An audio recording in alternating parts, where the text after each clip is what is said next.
Hello and welcome, my name is Dychronic, and today I'm taking a look at my top 10 PvP specials in Destiny 2 Season of the Seraph. And of course, as always, I have created and updated my spreadsheets for these videos, and they can still be found at my Discord server, link in the description down below on the channel, #SpreadsheetStocks. And I know these sheets can be quite confusing, so I have made a tutorial which is linked in the description down below that helps you understand all of the different sheets, because there's like 10 different ones I make a season. So if you're new to the game or it seems a bit complicated, go check it out. And if you didn't know, these spreadsheets are completely supported by my patrons on Patreon, because let's face it, these spreadsheets you could just look at, you don't need to come back to these videos. And if you want to see them continue, especially with the quality that they're at, please consider checking out my Patreon.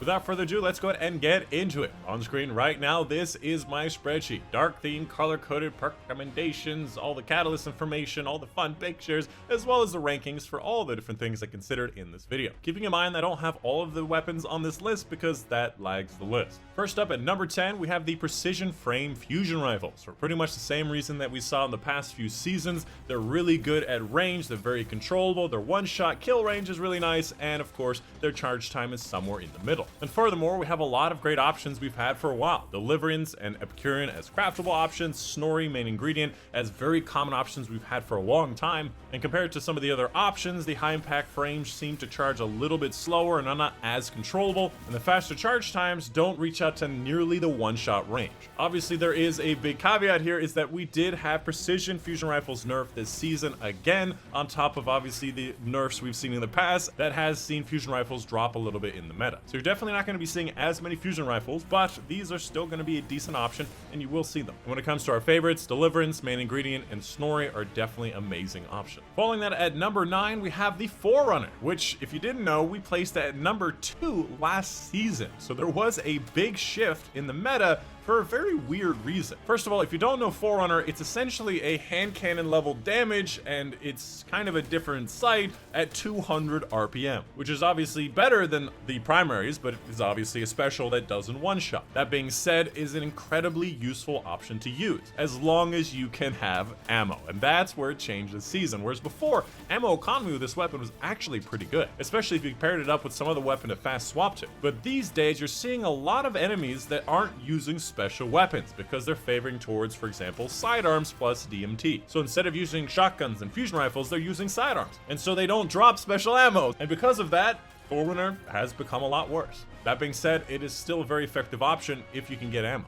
Up next at number 8, we have the lightweight shotguns, which are still a very powerful option in the Crucible, especially after the changes where they're more consistent. Unfortunately, it has the worst pattern. It's like a little diamond effect. I think the precisions have like an oval that's vertical. The aggressives are like a big circle. Unfortunately, the diamond is the worst. That being said, lightweights were really good before. They're still a good option now. They still one-shot at a pretty consistent range, and of course, you move faster while using them. On top of that, their fire rate is somewhere in the middle at 80 RPM, and we obviously have had a lot of options that are really good. Things like Reese Walker that can have that iron reach, very unique. We've had 7 Seraph for a very long time, and we have craftables in the form of Wastelander and Without Remorse. Honestly, one of the great base level shotguns, although not nearly as good as obviously at number 1, which we'll talk about later on. Following that at number 7, we have the aggressive frame 72 RPM snipers, which were very close to being better than the adaptives, although we found the adaptives to be better for certain stat advantages. That being said, 72s are still a great option. As long as you can get down to a 40 zoom, which seems to be the most comfortable,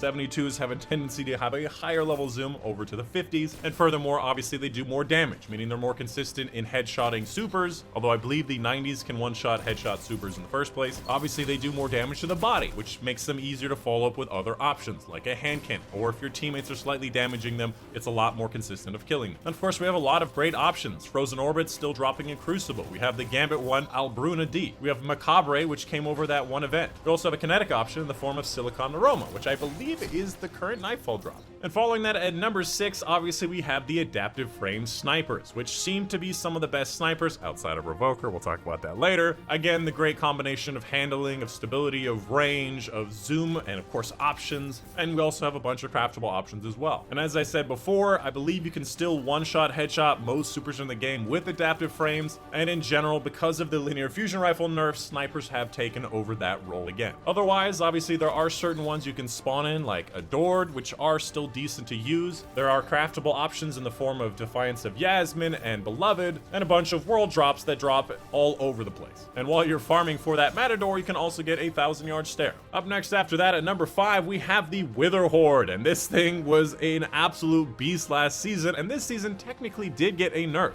So whenever you fire it at the floor, instead of lasting 7.5 seconds, it now lasts 4.5 seconds, which makes it definitely a lot less of a fire and forget weapon. But that being said, it's still used for the same purposes, especially this season with Sight and Rampart Titans. You fire this near their shield, they do have to back away from it. Or if somebody's in a bubble, or if they're in certain doorways or rooms, you're controlling area and zones very effectively. Just not nearly as much time as before. And obviously Wither Horde is pretty easy to get from the exotic archive, although obviously the catalyst is a lot harder. Following that at number 4, another grenade launcher, we have Dead Messenger. Pretty much the same as it has been for the last few seasons. It's an incredible big AoE wave frame that hits in 3 directions, and is also really good to follow up with certain builds, like that one Warlock teleport thing, or following up with your weapon. It's just a very easy to use grenade launcher that hits very big areas of effect, and something that I wholly recommend. And I think they also changed how fundamentals work, which is that perk where you can change the damage type,